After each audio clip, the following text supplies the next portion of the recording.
Okay. Sit down.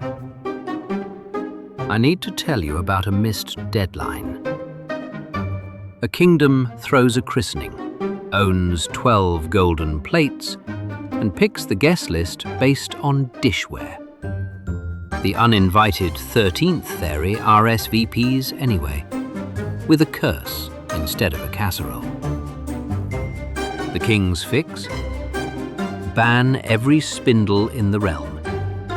He misses one.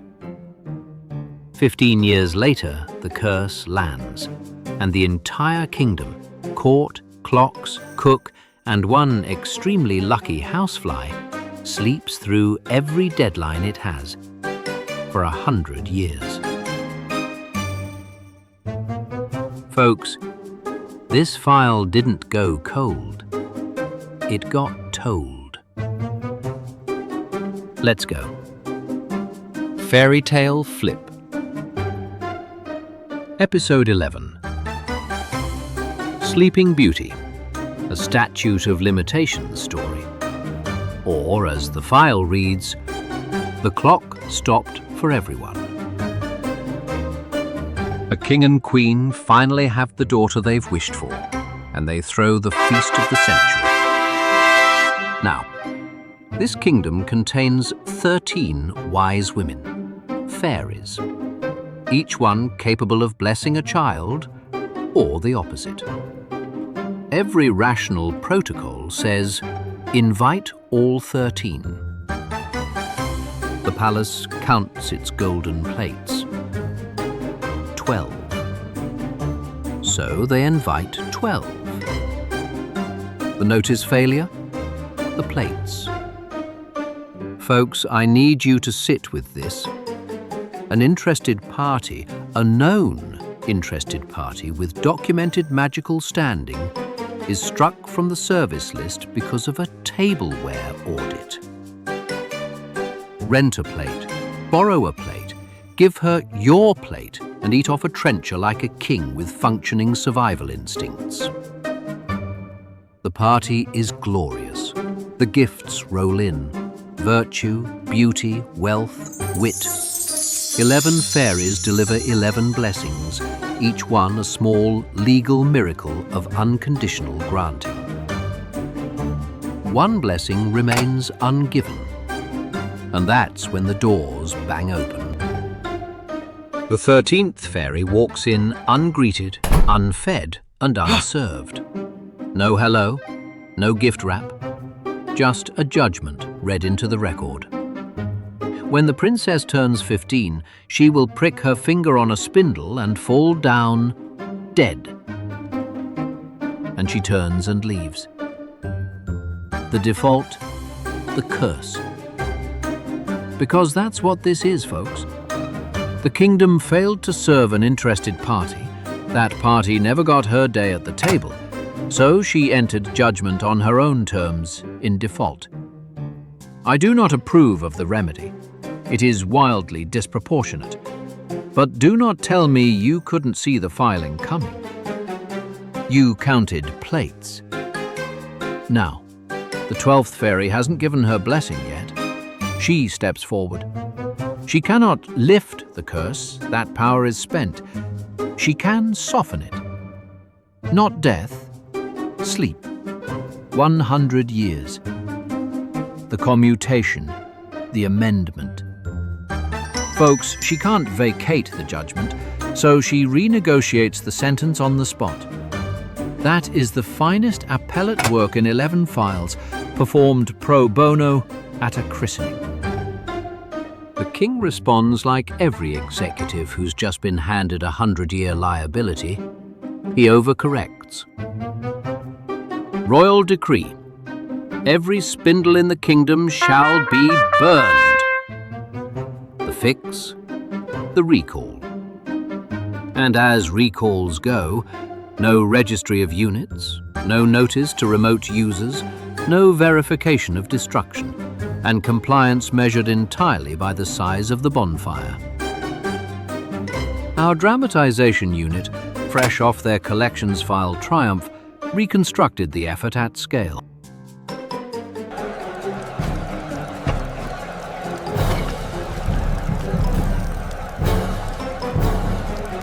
40,000 spindles. They missed one. And here's the invoice nobody reads. The kingdom's entire textile industry goes up with the bonfire. No spinning means no thread. No thread means no cloth. They imported socks for 15 years. A recall that costs more than the risk destroys the evidence of its own coverage and still misses the one unit that matters. Keep that unit in mind. It's upstairs. 15 years pass. The princess grows up, blessed, kind, and, mark this, completely unable to recognize a spindle because the recall erased them from her entire generation's memory. On her 15th birthday, the king and queen are away. She explores the castle, finds an old tower, a narrow winding stair, a little door with a rusty key. Inside, a little old woman spinning flax, cheerfully, openly, because news of the royal ban never climbed those stairs. 15 years, folks. The decree reached every hearth in the kingdom except one tower inside the palace walls. That is the second service failure in one file. It's the same disease. Nobody in this kingdom can deliver a document. What is that thing that jumps about so merrily? The princess asks. She reaches out and pricks her finger. The missed unit, the spindle. And before anyone writes in, do not blame her. You cannot recognize a hazard nobody ever showed you. That's not carelessness. That's what a botched recall looks like. She falls onto the bed, asleep before she lands. And the sleep spreads. The king and queen just walking in, asleep. The court, asleep. The horses in the stable, the dogs in the yard, the pigeons on the roof, the flies on the wall, asleep. The fire stops flickering. The roast stops roasting. The wind stops, and not a leaf moves on the trees. And in the kitchen, the cook, mid-swing, about to box the kitchen boy's ears over a burnt sauce, freezes. Arm up. Hold that pose, sir. We'll come back to you in a century. The suspension, the toll. Quick definition, folks. Tolling is when the law stops the clock. A deadline pauses and waits for you. Usually you need a very good reason. Being unconscious as an entire jurisdiction qualifies. Every filing date, every debt, every apprenticeship, every engagement in this kingdom just got suspended. Nothing expires, nothing accrues. The calendar itself takes a nap. Around the sleeping castle, a briar hedge grows. Higher every year until it swallows the walls, the roof, even the flag on the tower. The kingdom becomes a legend. The beautiful sleeping briar rose. And folks, look at what that hedge is. The file is sealed. Matter stayed. No entry until the term expires. Nature grew a court order. Princes come early, of course, decades early. They hack at the hedge with swords.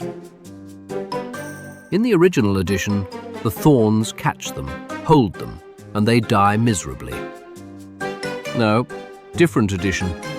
In this file, the hedge holds them until the groundskeeper fishes them out, dusts them off, and cites them for tampering with a sealed record.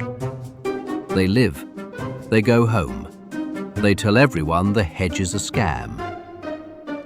Gentlemen, you cannot fight a deadline with a sword. Nobody can. That's the whole reason we calendar. The term is 100 years. Not 92, Not whenever a prince feels brave. 100. 100 years later, to the day, a prince rides up. And the hedge is in bloom. It opens on its own, folks, flowers parting like a gate, because the term has expired. He doesn't cut a single thorn. Understand what made this man succeed where dozens failed. He is not braver. He is not purer of heart. He is punctual. The first party in 11 files to show up on the correct date. I could weep. He walks through the sleeping court, flies on the wall, cook mid-swing, roast unroasting, up the winding stair and finds the princess. And per the record, at that very hour, the 100 years are up. Her eyes open on their own. Awake for the introduction. We've covered this doctrine, folks. It holds. The whole castle wakes with her. The fire crackles. The roast resumes. The cook completes the slap, 100 years late. And the kitchen boy files the oldest grievance in labor history. The cure, the calendar. And the wedding? 13 fairies, 13 plates. They bought the plate, folks. Growth. So let's review the file. The plates, the curse, the amendment, the recall, the spindle, the toll, the calendar. 2 service failures, 1 botched recall, 1 century-long suspension, and a cure that amounts to reading the date correctly. The consequences. The kingdom institutes a guest registry. Every interested party gets notice. Every notice gets a receipt. The recall office is replaced by 1 clerk with a list, which is all it ever needed. The 13th fairy's default is vacated by stipulation. She gets her seat, her plate, and a standing invitation, and the court notes that none of this costs a thing. The 12th fairy is retained as appellate counsel for the realm, obviously. And the princess wakes into a century she gets to choose, awake, informed, and holding the best rested judgment in the kingdom. So here's your fairy tale flip moral, folks. Notice is cheap. Curses are not. If there are 13 interested parties, you send 13 invitations. And deadlines don't die, they sleep. And they always wake up first. Calendar accordingly. Next time on Fairy Tale Flip, 2 weavers sell an emperor the finest cloth in the world. Invisible, they say, to anyone unfit for office. The entire government inspects an empty loom and signs off. The invoice gets paid. The parade begins. And the only honest audit in the empire is delivered by a child for free, in 1 sentence. Folks, the cloth was imaginary. The gold thread was not. See you then.